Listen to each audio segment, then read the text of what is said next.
Hello everyone, welcome to Sunday Bible Time.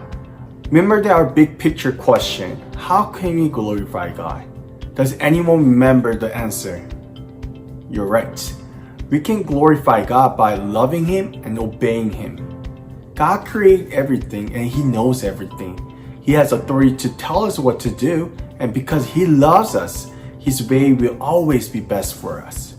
When we love God and obey Him, we show that we understand who God is, and that He deserves our love and obedience. Last week, we learned that God held back the Jordan River for His people to cross. The Israelites were finally trusting Him to move into the land He promised, and He blessed them by helping them cross into the land. This week, we will learn about the first major battle the people had to fight against a city called Jericho.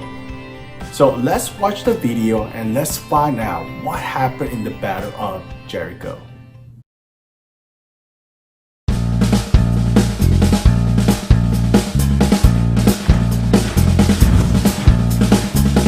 The Israelites finally arrived at the promised land of Canaan. But there was one problem. Other people were living there. God's people couldn't just walk in and set up their tents. They had to go to battle against their enemies, and they had to win. Joshua sent 2 spies into Jericho to see what it was like. The spies stayed at the house of a woman named Rahab. Rahab had heard about God and believed in Him. She wanted to help His people. When the king of Jericho was looking for the spies, she hid the men on her roof.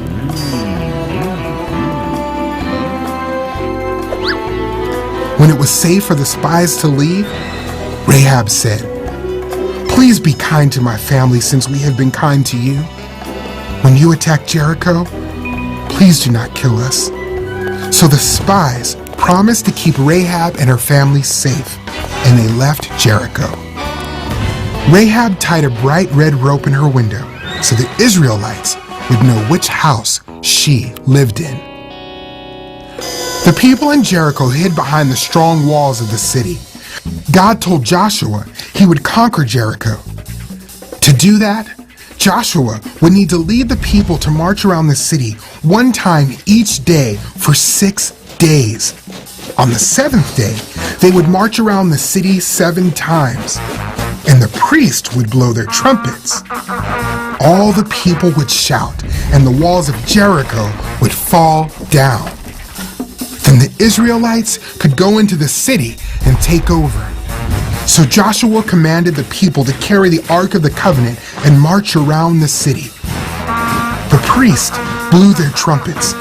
They marched around the city one time.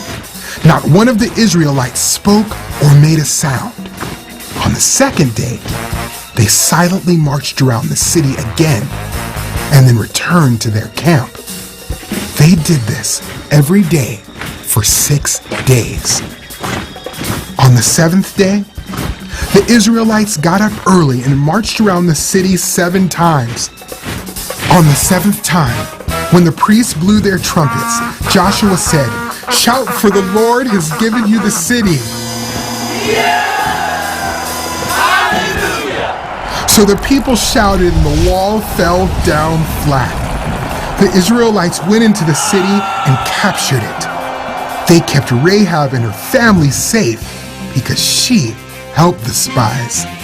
God was with Joshua, and everyone in the land knew of Joshua and what he had done. Today's Bible story is from Joshua chapter 4 to chapter 6. One of the coolest things about God's instruction is how often they seem strange from our point of view. Imagine if your coach said, "Hey, to win this game, we are going to march around the field and clap our hands." What if your teacher said, "To pass this test, I want you to stomp your feet and do a dance around your desk"? When we heard about this question, probably we feel like, what are you talking about? That's not how you win the game. That's not how you pass the test. But when God speaks, it doesn't matter how strange His instruction may seem, it's always good and right. and we should lovingly obey it. And this sounds like our big question and answer, doesn't it? How can we glorify God? We can glorify God by loving Him and obeying Him. You see this in the today's story. When the wall around the Jericho fell, no one could say, "Oh, that happened because the Israelites are strong." No way. It happened because God is powerful. His plan cannot be stopped when He wins battle in an amazing way. He gets all the glory just like God deserves. God brought down the walls of Jericho to prove that He is God.